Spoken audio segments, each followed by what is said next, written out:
adalah persembahan kita yang terbaik dari hati kita kepada Tuhan. Mari kita berdoa. Bapa, kami bersyukur buat pagi hari ini. Sungguh Engkau Tuhan Allah yang baik bagi kami. Pagi ini kami datang dengan segala kerinduan kami. Kami mau sembah Engkau Tuhan. Kami butuh Engkau Tuhan. Kami rindu Engkau Tuhan. Terima kasih. Kami bawa hidup kami pagi hari ini di hadapan-Mu.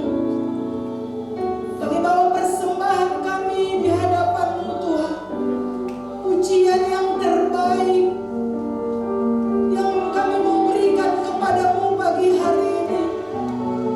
Terima kasih Tuhan, terima kasih.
daripada 1000 hari di tempat lain. Dan pagi hari ini kami setiap jemaat-Mu mau katakan kepada Engkau Tuhan, lebih baik 1 hari di pelataran-Mu daripada 1000 hari di tempat lain. Menikmati kasih setia-Mu, menikmati anugerah-Mu dalam hidup kami. Terima kasih Tuhan. Oleh sebab itu ya Bapa, kami mau terus sembah Engkau. Kami mau terus puji Engkau, karena Engkau Allah yang menjadi sumber kekuatan bagi kami. Terpujilah Engkau Tuhan. Kami bersyukur buat pagi hari ini. Di dalam nama Yesus Tuhan, sama-sama kita katakan amin. Haleluya. Bapak Ibu, saya mau katakan kepada Bapak Ibu dan saya mau undang Bapak Ibu.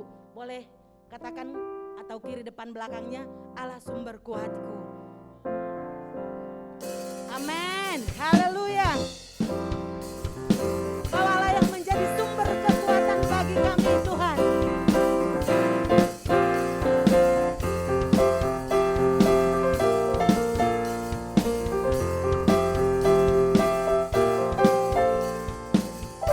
Hanya Kau milikku di surga. Amin. Tiada yang kuingini di bumi, hanya Kau.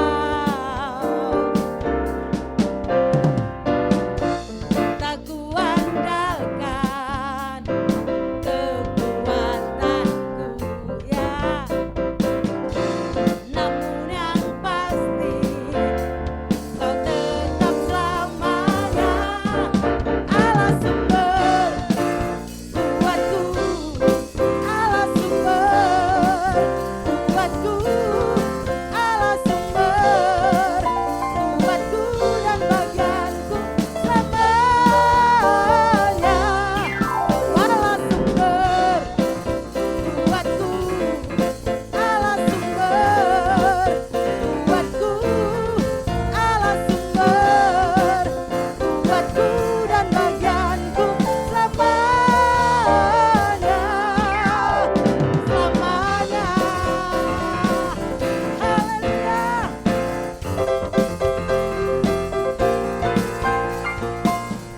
Hanya Kau milikku di surga. Tiada yang kuingini di bumi, hanya Kau. Tak kuandalkan kekuatanku, namun yang pasti Kau tetap selamanya. Allah sumber kuatku, Allah sumber kuatku, Allah sumber kuatku dan bagianku selamanya. Kau Allah sumber kuatku, Allah sumber kuatku, Allah sumber kuatku dan bagianku selamanya. Sama-sama Allah sumber, yes, kuatku, Allah sumber kuatku, Allah sumber kuatku dan bagianku selamanya. Allah sumber, amin, kuatku, Allah sumber kuatku, Allah sumber kuatku dan bagianku selamanya. Selamanya. Selamanya. Selamanya. Amin. Haleluya. Dia sumber kekuatan bagi kita, men. Bapak Ibu, silahkan duduk. Terima kasih Tuhan. Kau Allah sumber kekuatan kami. Kau satu-satunya perisai dalam hidup kami. Terima kasih. Apapun yang terjadi dalam hidup kami, Kami tidak akan pernah goyah dan kami tidak akan pernah takut. Karena Engkau satu-satunya Tuhan yang ada bagi kami. Terima kasih Tuhan. Terima kasih Yesus. Haleluya Yesus. Engkaulah perisaiku saat badai hidup menerpaku. Firman-Mu di dalamku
hari ya Bapa di surga.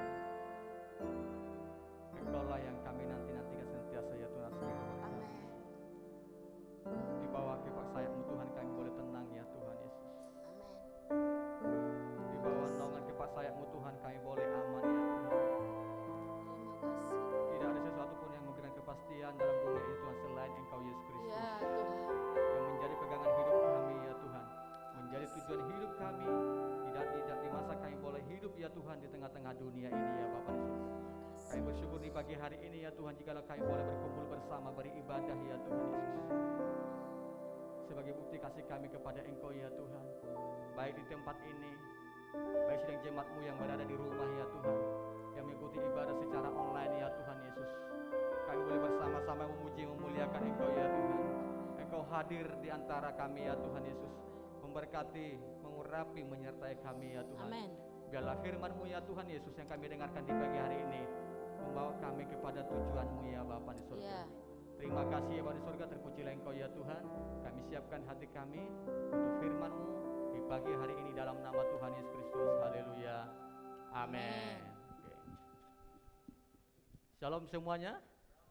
Ya, terima kasih seluruh tim Propetik. Kita bersyukur juga di pagi hari ini buat anugerah Tuhan kita boleh kembali beribadah. Kita boleh datang ke tempat ini, baik juga buat jemaat yang terkasih yang ada di rumah masing-masing yang mengikuti secara live streaming maupun secara online. Bapak Ibu, tema kita dalam bulan ini masih tetap berfokus kepada bertekun dalam firman. Ya, bertalian dengan bertekun dalam firman Bapak Ibu, ini juga akan menjadi tema khotbah saya yang kita dengarkan di pagi hari ini. Dikala kita bertekun dalam firman Bapak Ibu, kita akan mengerti kehendak Tuhan. Ya. Jadi judul khotbah saya di pagi hari adalah mengerti kehendak Tuhan. Setiap kita orang percaya harus mengerti ya kehendak Tuhan atas kehidupan kita. Kenapa kita harus mengerti kehendak Tuhan atas kehidupan kita? Karena inilah yang akan menjadi pedoman atau sebuah tujuan hidup dalam kehidupan kita. Mari kita buka dalam Efesus 5 ayat 17. Efesus 5 ayat 17 dikatakan demikian, sebab itu janganlah kamu bodoh, tetapi usahakanlah supaya kamu mengerti kehendak Tuhan. Sekali lagi saya bacakan, sebab itu janganlah kamu bodoh, tetapi usahakanlah supaya kamu mengerti kehendak Tuhan. Jadi Bapak Ibu, dalam kehidupan kita ini, kita harus mengerti apa yang menjadi kehendak Tuhan atas kehidupan kita yang harus kita kerjakan. Ya. Bodoh di sini saya ambil bukan berbicara secara intelektual, tapi bodoh yang saya masukkan di sini adalah gini, dia lambat tahu atau cuek atau tidak mau tahu apa rencana Tuhan atas kehidupan kita. Ya, itu. Terus bicara usahakanlah adalah bagaimana itu berbicara berusaha, ya, mau peduli dan mengerjakan. Dikatakan tadi janganlah kamu bodoh, ya, tapi usahakanlah supaya kita mulai mengerti kehendak Tuhan. Ya. Amsal 16 ayat 22 dikatakan, Amsal 16 ayat 22 dikatakan, akal budi adalah sumber kehidupan bagi yang mempunyainya, tetapi siksaan bagi orang bodoh ialah kebodohannya. Jadi jangan sampai kebodohan kita yang menjadi siksaan atas kehidupan kita. Karena orang yang bodoh itu dia tidak mengerti apa yang dilakukan, ya. Bahkan dalam dunia kerja yang paling susah itu apa Bapak Ibu? Ya. Dalam dunia kerja yang paling susah itu dia tidak tahu apa yang mau dikerjakan. Kalau seseorang bekerja dia tahu apa yang dikerjakan, sesulit apapun dia akan usahakan itu. Mau bicara seminggu, mau 2 minggu, mau sebulan, tetapi kalau dia tahu benar apa yang dikerjakan, dia akan bisa kerjakan itu. Tetapi orang yang tidak mengerti apa yang mau dikerjakan, sekalipun mudah, tapi karena tidak mengerti apa yang dikerjakan, itu akan menjadi kesusahan tersendiri. Ya, mungkin Bapak Ibu pernah tanya, dulu saya pernah alami, Pak Kastoni, ya Pak, tolong dulu pergi ke pasar, mau ngapain? Tolong beli ini. Saya mau cepat-cepat pergi. Oh iya Pak, siap. Saya pergi. Sampai di jalan, beli apa tadi ya? Beli apa tadi? Saya mondar-mandir. Mau tanya malu, gak ditanya nanti salah. Mau ditanya malu, nanti gak ditanya salah. Ujungnya apa? Itu menjadi siksaan bagi saya. Tetapi kalau saya tahu Pak Kastoni tolong beli ke pasar ya, beli ini 1, 2, 3. Kalau saya tahu benar, walaupun 10 item, kalau saya tahu saya beli, saya akan cari. oh di sini nggak ada, saya pindah ke sana, pindah sini, sampai saya temukan barang tersebut apa yang saya harus beli. Jadi artinya itu juga yang kita alami Bapak Ibu. Kalau tahu kita tujuan hidup ini, apa tujuan Tuhan dalam hidup kita ini, sesulit apapun, sesusah apapun, pasti kita akan bisa bertahan mengerjakannya. Amin Bapak Ibu. Mau seberat apapun tantangan di depan, kita tahu depan itu ada badai. Tetapi kita tahu jelas Tuhan menghendaki kita mau ke sana, harus dilewati. Kita bisa cari tahu bagaimana kita bisa sampai tujuan sana. Tetapi sebaliknya Bapak Ibu, yang paling susah dalam dunia ini kalau kita tidak mengerti apa kehendak Tuhan atas kehidupan kita. Sehingga kita setahun, 2 tahun, 15 tahun sudah berumah tangga, sudah buka usaha, masih juga seputar itu. Karena kenapa? Kita tidak mengerti apa yang mau Tuhan mau atas kehidupan kita. Jadi kata kuncinya adalah dalam kehidupan ini kita harus mengerti kehendak Tuhan atas kehidupan kita. Lewat apa Bapak Ibu? Lewat bertekun dalam firman. Amin. Di saat kita bertekun dalam firman, saya percaya Bapak itu bukan hanya sekedar rutinitas, tapi bagaimana kita boleh tiap hari Tuhan kasih kebenaran, tiap hari kasih kebenaran, sehingga kita mengerti selangkah demi selangkah, sehari demi sehari, sebulan demi sebulan kita tahu, oh ternyata Tuhan mau saya ini harus melakukan ini. Saya tahu rumah tanggaku ini harus mengerjakan ini. Saya tahu usaha ini harus mengerjakan ini. Kalau kita tahu Bapak Ibu, apapun persoalannya, apapun tantangannya, kita akan bisa mampu melewati hari demi hari. Bukan berarti santai, kita capek, tapi kita paham benar tujuan hidup saya harus ke sana. Itu. Dalam kisah ini Bapak Ibu, kita boleh belajar dari Musa. Ya. Jadi di dalam kita bertekun dalam firman, yang akibatnya adalah kita akan memiliki visi. Di dalam kita bertekun dalam firman, kita mengerti kehendak Tuhan. Di saat kita mengerti kehendak Tuhan, kita akan memiliki visi. Ya. Jadi poin pertama, di saat kita mengerti kehendak Tuhan, kita akan memiliki visi. Visi berbicara adalah tujuan hidup yang akan kita kerjakan, kita akan capai.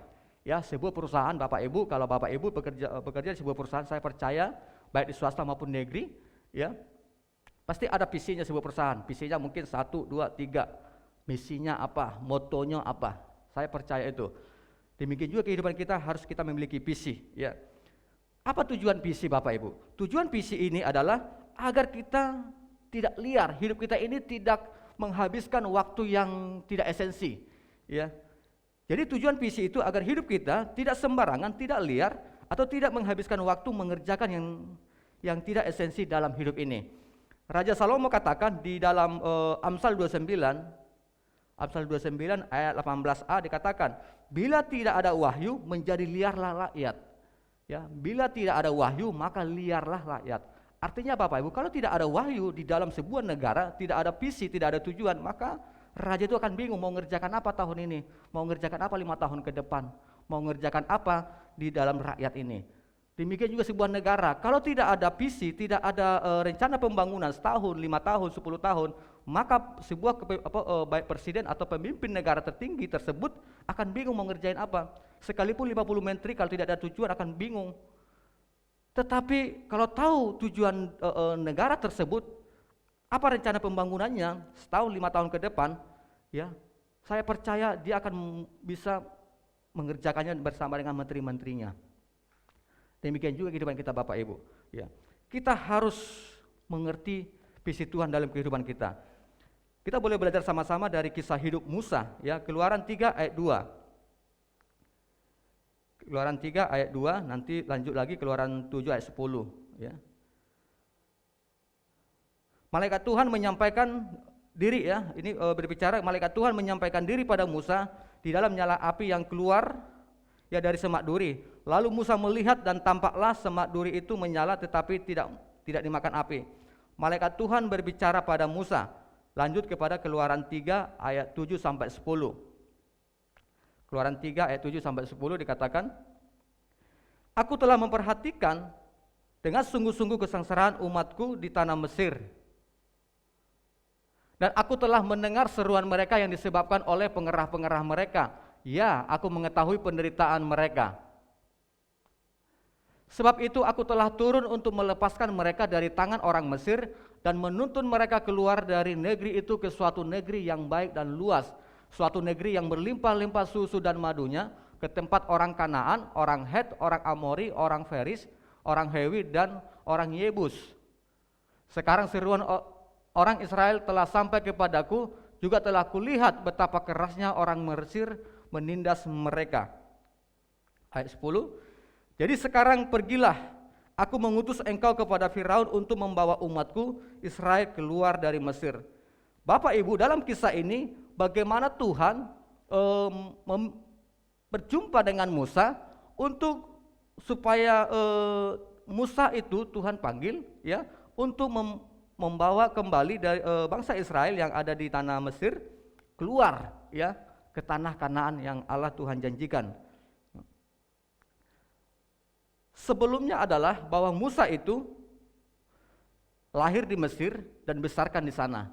Seiring waktu berjalan, Musa itu sampai kepada sebuah umur dewasa, dia melihat ya bahwa saudara seiman ya orang Ibrani dikatakan bagaimana orang Mesir memukul ya orang Ibrani, sehingga Musa tidak bisa menerima itu karena mungkin ada chemistry ya, ada perasaan perlakuan yang tidak baik kepada saudaranya, sehingga Musa marah, dia pukul itu orang Mesir, dia bunuh ya, sehingga berita itu sampailah kepada Firaun dan Firaun memerintahkan untuk menangkap Musa, sehingga Musa kabur ke Midian ya, sehingga Musa tinggallah di Midian ya, bertemu dengan putrinya Yitro, sehingga menikah dengan putri Yitro dan menjadi menantu Yitro.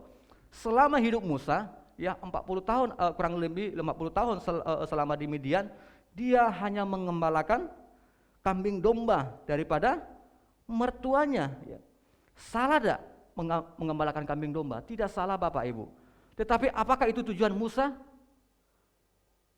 Tidak.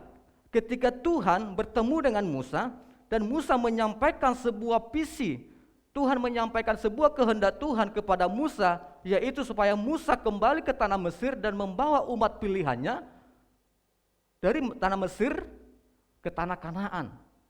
Saat itu juga Musa memiliki tujuan hidup. Musa memiliki sebuah tujuan atau visi di dalam hidupnya. Untungnya Musa taat, walaupun kalau kita baca daripada kisah ini bagaimana Musa berdebat dengan Tuhan. Tuhan, jangan aku ini tidak bisa ngomong. Tuhan kasih mujizat ya, kasih tongkatnya jadi ular. Kasih lagi, masukkan tanganmu ke dalam bajumu, keluar begitu jadi kusta putih semuanya, masukkan lagi jadi tahir. Tuhan Musa bilang, jangan aku lagi Tuhan, pokoknya banyak. Tetapi ujungnya adalah dalam kisah ini bagaimana Musa boleh taat kepada Tuhan. Artinya ketika Musa bertemu dengan Tuhan, ya dia memiliki sebuah visi, dia memiliki tujuan hidup. Itulah Bapak Ibu kenapa gereja kita selalu masih tetap bertekun dalam firman, supaya apa Bapak Ibu? Kita penatua sepakat, semua penatua dan semua para lapisan kepemimpinan, baik pelayan, kita berharap tiap hari baca firman. Amin Bapak Ibu. Mau pagi, siang, malam atur, tetapi tujuannya adalah kita boleh mengerti apa rencana Tuhan dan kita boleh bertemu dengan Tuhan secara pribadi. Ini yang penting ya. Kita bertemu dengan Tuhan secara pribadi dalam kehidupan kita. Kalau kita bertemu dengan Tuhan secara pribadi, saya percaya persoalan apapun yang kita alami, Tuhan akan memberikan sebuah hikmat. Tuhan memberikan sebuah pengertian bagaimana kita harus mengatasi persoalan tersebut yang kita alami. Kita berpikir, Tuhan, aku tidak sanggup, aku tidak mampu. Bapak Ibu, seperti Musa, seperti Tuhan memperlengkapi Musa, menyertai Musa, demikian juga menyertai hidup kita, memperlengkapi hidup kita. Yang penting pastikan apa yang kita kerjakan hari ini itu kehendak Tuhan. Kalau itu bukan kehendak Tuhan, Bapak Ibu boleh doakan kembali, tinggalkan itu. Jangan sampai kita menghabiskan waktu yang sia-sia, yang tidak esensi. Karena kita hidup ini tidak sadar. Tiba-tiba kita sudah ulang tahun 30 tahun. Sudah berulang tahun yang ke-40 tahun, tiba-tiba sudah ke-50 tahun. Tidak sadar ya, ternyata saya ini sudah akong ya katanya kan. Oh ya. Kadang kita sadar jadi akong, tapi sadar tidak kita apa yang sudah kita kerjakan dalam hidup ini. Amin Bapak Ibu. Dalam hidup ini kita harus mengerjakan bertalian dengan kerajaan Allah. Bisnis boleh, usaha boleh, tetapi kaitkan bisnismu, usahamu itu, pekerjaanmu dengan kerajaan Allah. Karena itulah sesuatu yang kekal. Kita akan meninggal. Tetapi sekalipun kita meninggal, pekerjaan kerajaan Allah yang kita tinggalkan itu tidak akan pernah mati. Mau sampai kapanpun, mau 1000 tahun, mau berapapun tidak akan pernah mati. Karena kenapa? Kepentingan Allah ada di sana. Demikian juga Bapak Ibu Musa, ketika Tuhan dan bertemu dengan Musa, dan Musa boleh menangkap, meresponi dengan baik apa yang Tuhan sampaikan, ya Musa taat. Dikatakan tadi ayat 10, jadi sekarang pergilah, aku mengutus engkau kepada Firaun untuk membawa umatku Israel keluar dari Mesir. Sejak itulah Musa memiliki visi dalam hidupnya, dan Tuhan tahu bahwa kehendak Tuhan atas hidupnya, dia harus kembali ke tanah Mesir. Ya, pasti ini ada gejolak dalam diri Musa. Tetapi Alkitab katakan Firaun atau raja yang memimpin pada waktu itu sudah meninggal. Ya, dia takutkan, nanti aku ditangkap, nanti aku dibunuh, karena aku nanti ditolak. Karena itu menjadi trauma Musa, sehingga dia berargumen sama Tuhan, sama Allah. Jadi di dalam kita bertekun dalam firman, kita akan mengerti kehendak Tuhan. Di dalam kita mengerti kehendak Tuhan, kita akan memiliki visi. Amin Bapak Ibu. Poin yang kedua, ya, di dalam kita mengerti kehendak Tuhan, kita memiliki visi, kita harus taat melakukan. Kita harus taat melakukan. Dalam taat melakukan di sini adalah kita harus tunduk, ya, tunduk pada otoritas, komunikasi, koordinasi, dan bekerja sama. Ya. Di dalam kita taat melakukan visi Tuhan, kita harus tunduk pada otoritas, berkomunikasi, berkoordinasi, dan bekerja sama.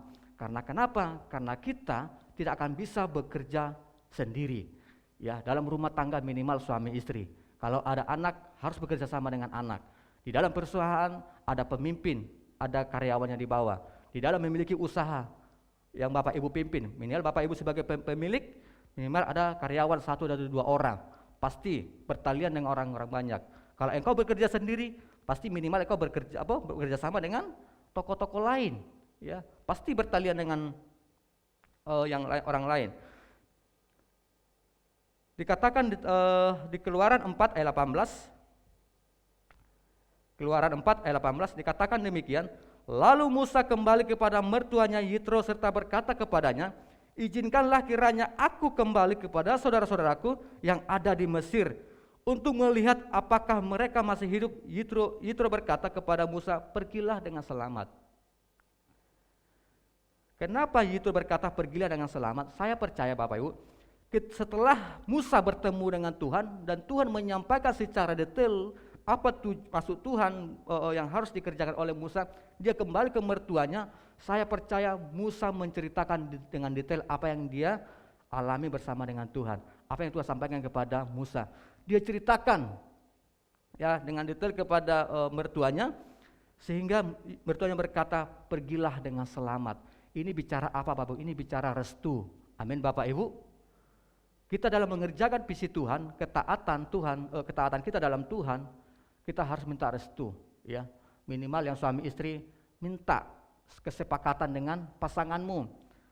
Jikalau suami sudah menemukan dan tahu benar itu visi Tuhan, kehendak Tuhan, komunikasikan kepada istrimu. Kalau itu datangnya dari Tuhan Bapak Ibu, suami jangan takut nanti istri saya tidak setuju, nanti orang lain tidak setuju. Tuhan sendiri akan bicara kepada pasangan kita. Amin. Seorang istri, jika engkau tahu benar ini visi Tuhan, kehendak Tuhan, sampaikan kepada suamimu.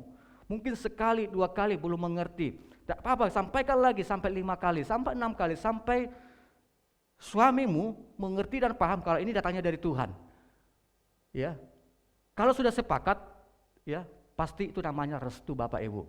Jikalau itu bertalian dengan pemimpin, temui pemimpinmu, kasih tahu apa rencana Tuhan dalam kehidupanmu. Ya, kasih tahu, ini bicara otoritas, bagaimana kita tunduk pada otoritas. Ya, jangan sampai, wah ini saya tahu benar ini visi Tuhan, wah saya kerjakan dengan sendiri.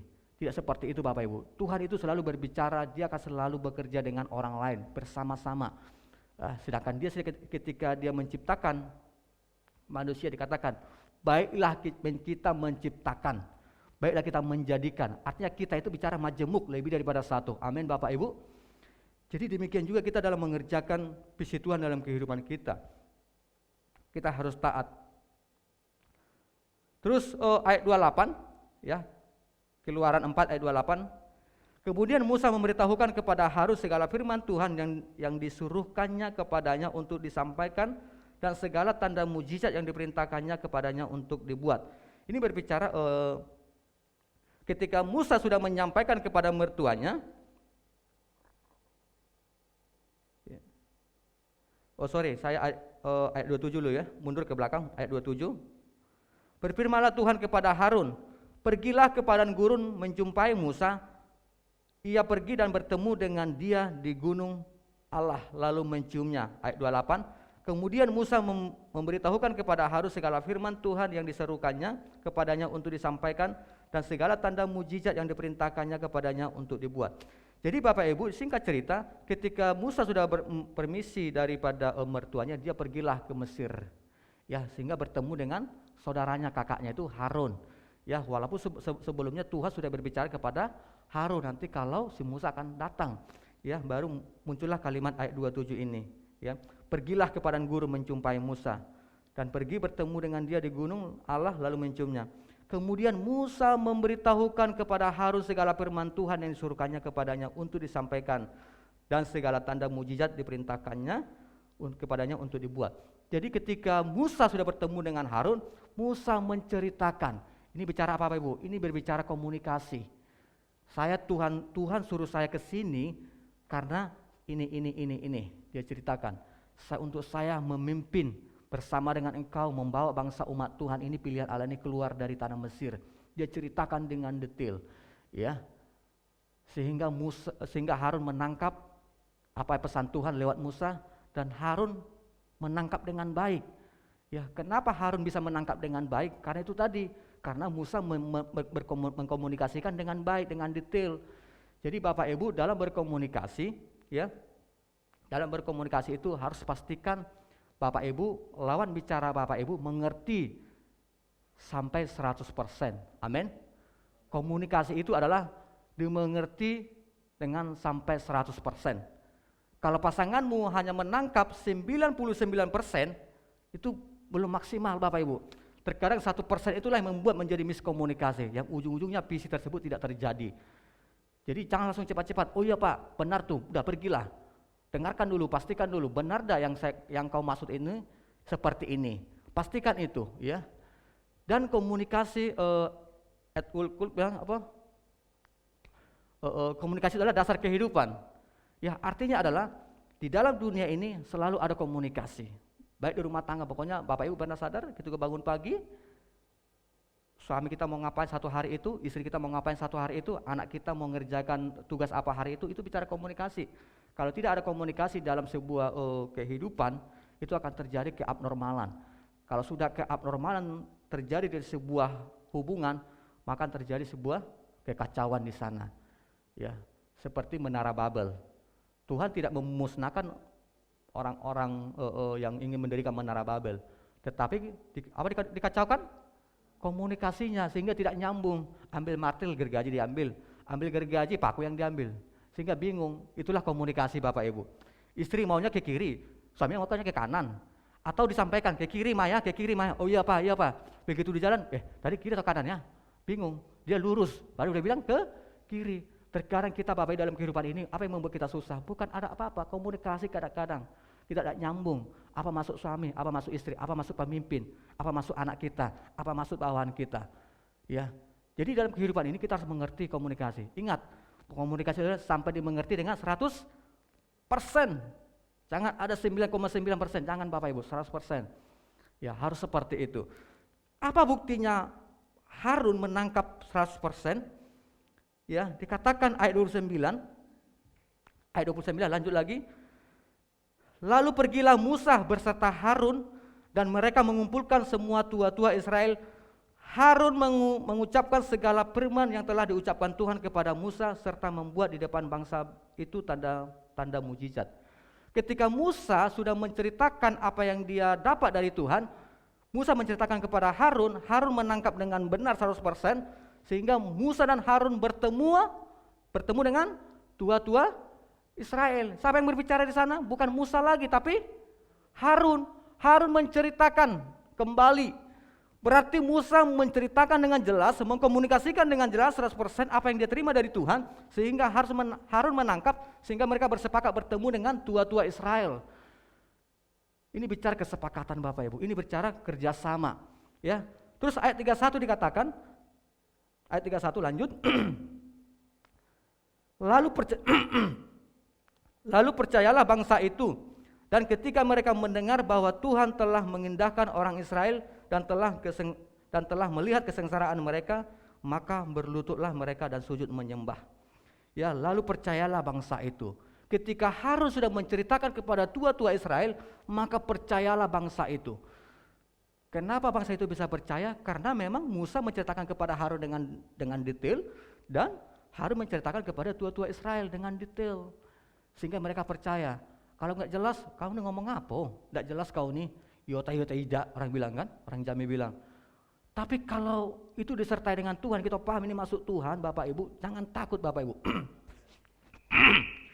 Karena Bapak Ibu mengerjakan itu bukan karena kehendak Bapak Ibu, tetapi sebuah visi Tuhan.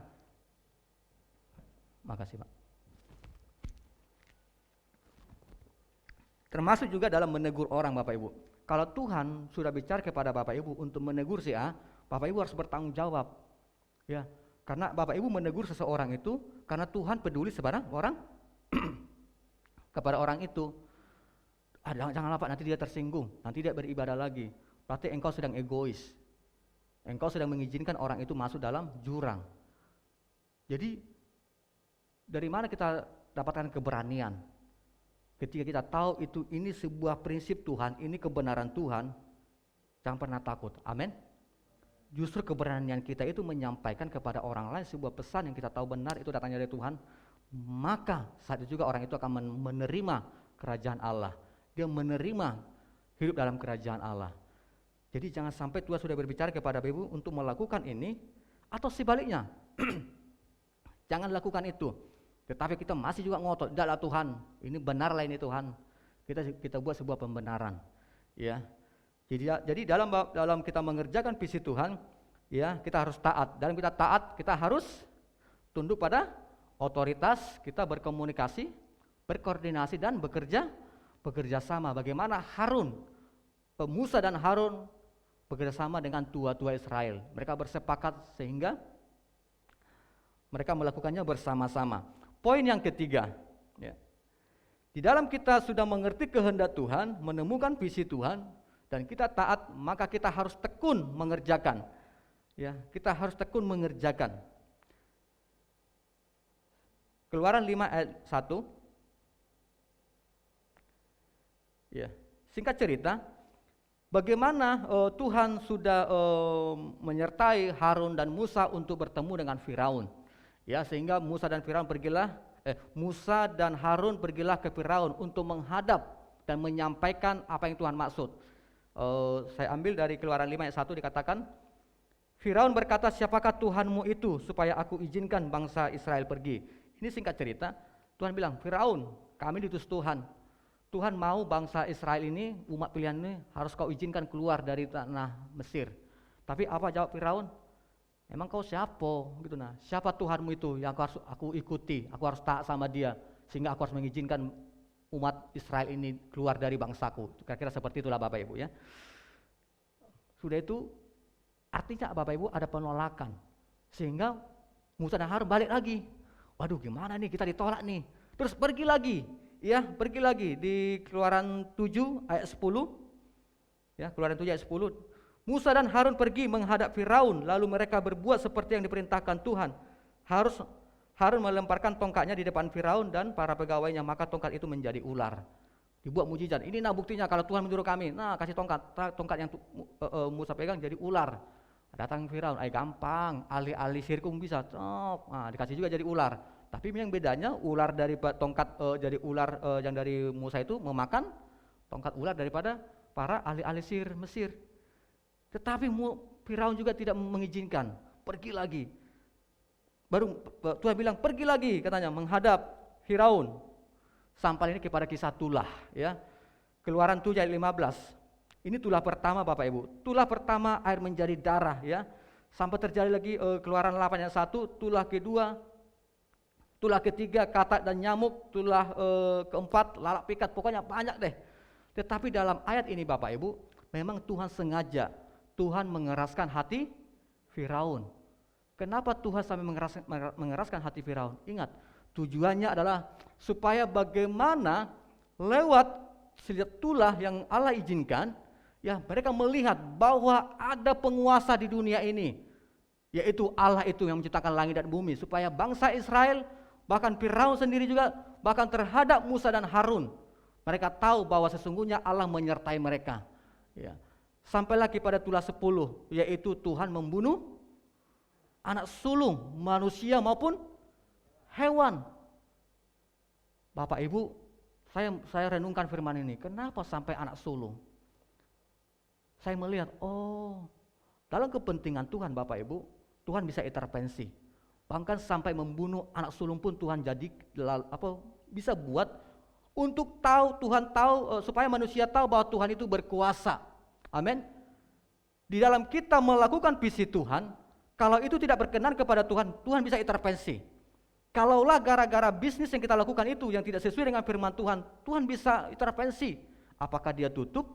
Apakah dia buat seperti apa? Saya tidak tahu Bapak Ibu. Tapi satu hal yang saya tahu, kalau kita mengerjakan visi Tuhan, ternyata di dalamnya tidak sesuai dengan firman Tuhan, Tuhan bisa intervensi, termasuk mengambil anak kita. Jadi yang bilang, wah Tuhan itu kejam. Bukan Bapak Ibu. Tuhan itu kepentingannya apa? Bangsa Israel harus keluar dari tanah Mesir. Itu tujuannya. Apa tujuan Tuhan dalam hidup kita? Ya, pastikan itu kita kerjakan sesuai dengan kebenaran firman Tuhan Bapak Ibu. Jangan sampai kita membelok ke hati membelok ya. Wah inilah Tuhan, Tuhan bisa intervensi Bapak Ibu. Ya. Terus singkat cerita, setelah itu bangsa intinya kematian di mana-mana sehingga tangis di mana-mana. Sehingga Firaun bilang, udahlah pas tengah malam pergilah keluar. Maka keluarlah bangsa Israel. Apakah sudah selesai persoalannya Bapak Ibu? Tidak Bapak Ibu. Musa masih menghadapi sebuah persoalan yang dihadapi.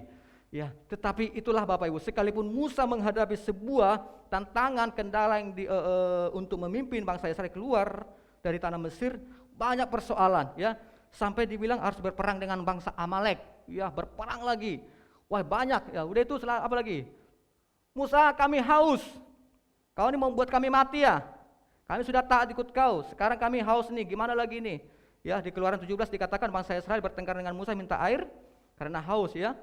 Sehingga Musa memukul gunung batu Horeb ya, seperti Tuhan sampaikan. Dia pukul, keluarlah air, maka bangsa saya minum. Waduh, puji Tuhan, airnya luar biasa ya. Di badan gurun bisa ada air ya. Wah, luar biasa ya. Wih, hebatnya Tuhan itu. Nah, berjalan lagi. Apakah selesai persoalan? Tidak Bapak Ibu. Ya, masih luar biasa, banyak persoalan yang dihadapi. Itu makanya ada bilang bahwa bangsa Israel itu bangsa tegar tengguh. Barulah dilihat mujizat. Besok, sudah banyak bersungut-sungut. Ya, oke. Tapi kita belajar kepada ketekunan Musa. Terus Ulangan 34 ayat 1 sampai 5 ya, boleh Bapak Ibu boleh catat. Ulangan 34 ayat 1 sampai 5. Kemudian datang naiklah. Ini berbicara Bapak Ibu kepada artinya gini. Bangsa Israel mereka bersungguh-sungguh kembali untuk minta air ya. Mungkin di sini saking Musa kesalnya dibilang, Tuhan bilang Musa menghadap Tuhan. Tuhan, ini bangsamu bersungguh-sungguh minta air. Sudah, kau pergilah ya ke bukit itu, katakan supaya air keluar. Ternyata Musa tidak melakukan seperti yang Tuhan mau. Bukan Musa berkata supaya air keluar, tapi Musa memukul 2 kali bukit itu. Ya, memukul 2 kali. Memang airnya keluar Bapak Ibu. Tapi Tuhan memandang bahwa Musa tidak menghargai hadirat Tuhan. Bapak Ibu, di saat kita melakukan visi Tuhan, kita sudah taat, tetapi dalam proses terkadang kita salah Bapak Ibu. Ya, salah. Tetapi dalam kehidupan kita, ketika kita salah melakukan kehendak Tuhan, kita harus kembali kepada kehendak Tuhan tersebut. Kita harus kembali kepada aturan Tuhan. Ya. Dalam konteks Musa, Bapak Ibu, memang Tuhan langsung berkata, mulai hari ini aku sampaikan kepadamu, kalau aku tidak izinkan ke tanah perjanjian. Aku tidak mengizinkan engkau dan Harun masuk ke tanah perjanjian. Karena apa? Karena Musa tidak taat kepada Tuhan. Ya. Tetapi apa respon Musa Bapak Ibu? Respon Musa bukan bersungguh-sungguh, Tuhan ini kejam nian, barulah aku sekali melakukan kesalahan, langsung kau bilang aku tidak kau izinkan. Emang hebat nian Tuhan ini.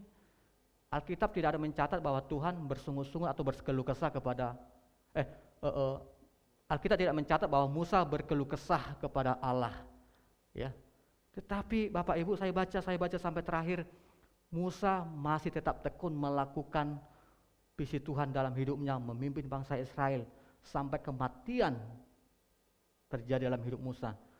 Artinya Bapak Ibu, Musa tetap tekun sekalipun dia tidak masuk kepada tanah perjanjian itu. Ya, Ulangan 34 ayat 1 sampai 5, ini kisahnya.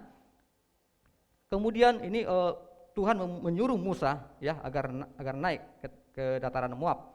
Kemudian naiklah Musa dari dataran Moab ke atas gunung Nebo, yakni ke atas puncak Pisga yang di tentangan Yeriko. Lalu Tuhan memperlihatkan kepadanya seluruh negeri itu, daerah Gilead sampai ke kota Dan, seluruh Naftali, tanah Efraim dan Manasye, seluruh tanah Yehuda sampai laut sebelah barat,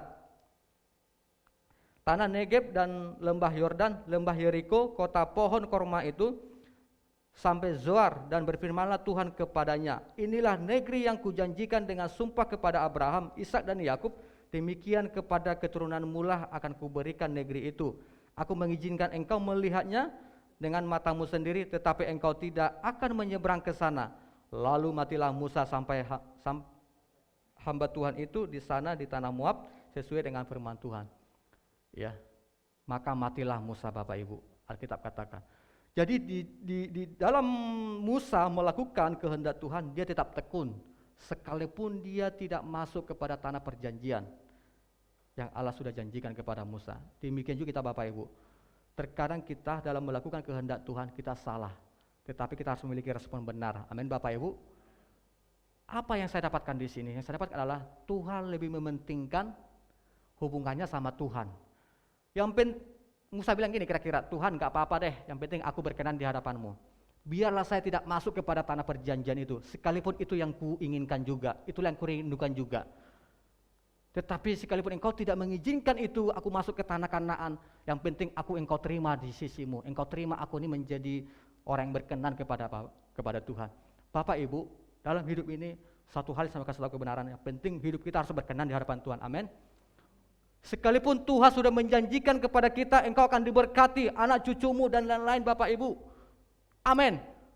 Tetapi di dalam melakukan kehendak Tuhan, ada kesalahan kita lakukan, kita harus respon benar. Yang penting hubungan kita tetap aman dalam Tuhan. Sekalipun kita tidak harus menikmati berkat Tuhan, tetapi percayalah, itu tidak akan pernah sia-sia. Anak rohani kita, anak kita, cucu kita bisa menikmatinya di sana. Amin. Itulah yang Musa alami Bapak Ibu. Dia tidak masuk ke tanah Kanaan, tetapi bersama dengan muridnya Yosua dan Kaleb, generasi selanjutnya masuk kepada tanah Kanaan. Ya, jadi Bapak Ibu, mari ya perhatikan hubunganmu sama Tuhan hari ini. Seperti apa hubunganmu sama Tuhan hari ini? Pastikan tidak ada dosa di sana, tidak ada dosa yang tersembunyi di sana Bapak Ibu. Untuk apa kita mendapatkan berkat? Wah ini Tuhan, tetapi ada hubungan, ada komunikasi sama Tuhan yang tidak baik. Karena kenapa Bapak Ibu? Dalam hidup ini kita harus memastikan hubungan kita sama Tuhan semuanya baik. Jadi mari Bapak Ibu, jikalau engkau yang belum belum menemukan kehendak Tuhan atas hidupmu, mari lewat bertekun dalam firman temukan apa visi Tuhan dalam hidupmu. Amin Bapak Ibu, supaya hidup kita tidak liar, hidup kita tidak menghabiskan waktu yang sia-sia dalam hidup ini. Jikalau engkau Bapak Ibu sudah menemukan rencana Tuhan, kehendak Tuhan atas hidupmu, mari ayo tekun lakukan itu sampai kematian menjemput kita. Amin Bapak Ibu. Amin firman Tuhan, kita tunduk kepala, kita berdoa. Bapa di surga, terima kasih ya Tuhan Yesus buat firman-Mu di pagi hari ini ya Tuhan. Engkau memberkati kami, biarlah Roh Kudus bekerja dalam hati kami masing-masing ya Tuhan Yesus. Kami boleh menemukan kehendak-Mu atas hidup kami, itu membuat itu menjadi visi dalam hidup kami boleh taat di dalamnya, dan kami boleh bertekun melakukan kehendak-Mu atas hidup kami, sehingga hidup kami yang boleh hidup maksimal selama kami hidup ya Tuhan Yesus. Terima kasih ya Tuhan, berkati sidang jemaat-Mu di tempat ini, juga ada yang di rumah ya Tuhan, berkati hidup mereka ya Bapa. Dalam nama Tuhan Yesus Kristus kami bersyukur dan berdoa, haleluya, amin.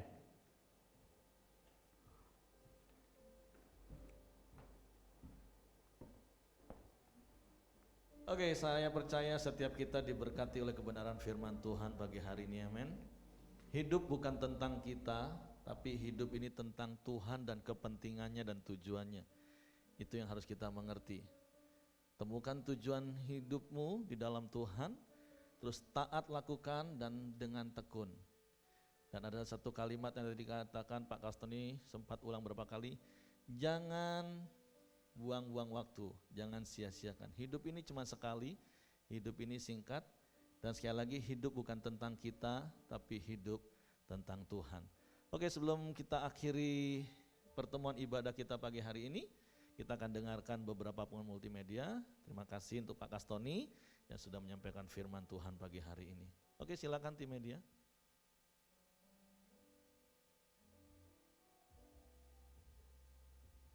Audio Jungle.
Ini itu karena kesempatan yang Tuhan masih beri.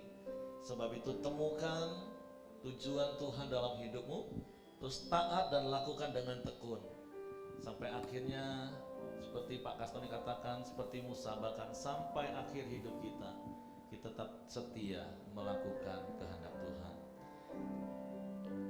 Hidup ini adalah kesempatan.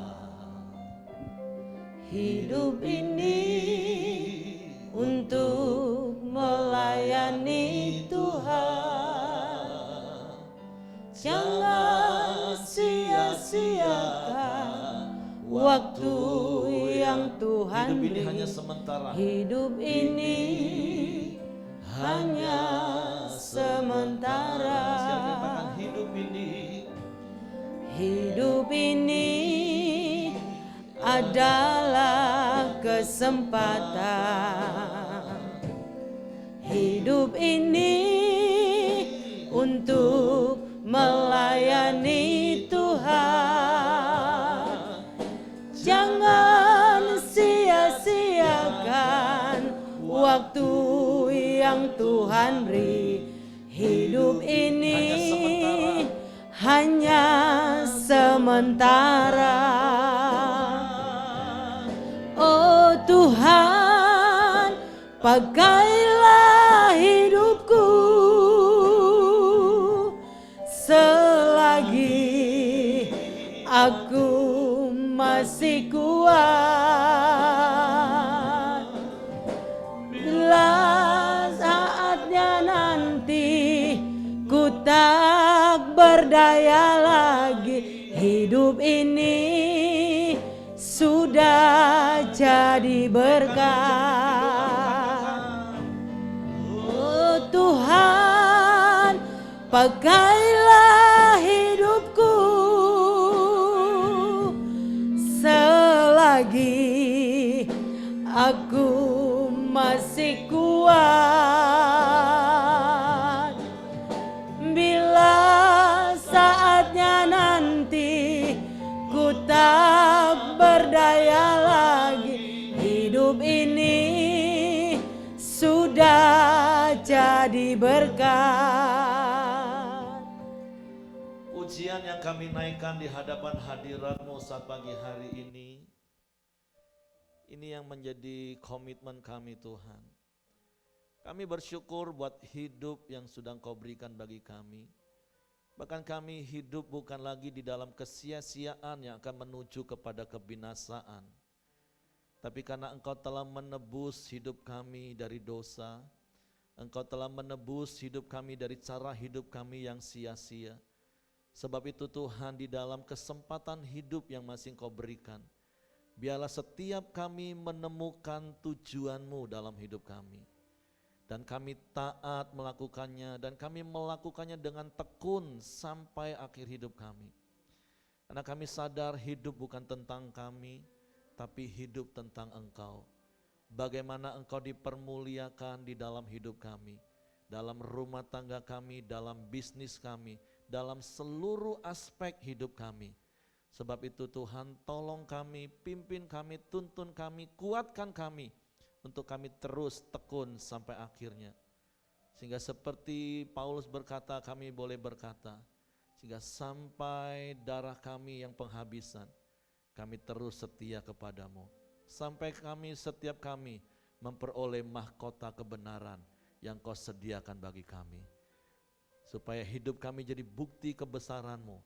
Melalui hidup setiap kami Tuhan, banyak orang-orang datang kepadamu.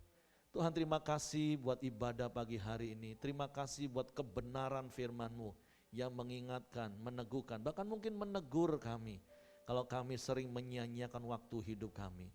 Tapi Tuhan, baharui hati kami, baharui pikiran kami dengan kebenaran firman-Mu, sehingga hidup kami bukan hidup yang sia-sia, tapi hidup seturut dengan kehendak-Mu. Dan kami percaya Tuhan, ketika kami melakukan bagian kami, ikuti kehendak rencana-Mu, Engkau turut bekerja dalam segala sesuatu. Kami akan mengalami kuasa-Mu, kami akan mengalami mujizat demi mujizat dalam hidup kami, supaya Engkau dipermuliakan. Terima kasih Tuhan, sebentar kami berpisah satu dengan yang lain, Engkau menyertai setiap kami. Dan sepanjang minggu ini, biarlah tangan kuasa-Mu menyertai setiap kami. Tangan kuasa-Mu turut bekerja dalam segala sesuatu yang kami alami untuk mendatangkan kebaikan bagi kami. Bahkan tangan kuasa-Mu yang melindungi kami dari setiap mara bahaya, kecelakaan maut, bahkan sakit penyakit sampar yang sedang ada hari-hari ini, yaitu virus corona Tuhan. Kami ada dalam perlindungan-Mu Tuhan. Bahkan mereka yang sudah terpapar, biarlah hati mereka teguh dan kami berdoa bersepakat sembuh dalam nama Yesus Tuhan. Terima kasih Tuhan. Kami bersyukur buat pagi hari ini. Mari jemaat dikasih Tuhan, arahkan hatimu, tadakan tanganmu dengan iman dan terimalah berkat Tuhan ini. Kasih karunia dari Bapa, damai sejahtera dari Yesus Kristus, serta pimpinan persekutuan Roh Kudus menyertai kita sekalian mulai hari ini sampai Maranatha. Dia Yesus datang kali yang kedua di dalam berkat nama Tuhan Yesus Kristus. Semua terima, mari katakan amin. Selamat hari Minggu. Tuhan memberkati.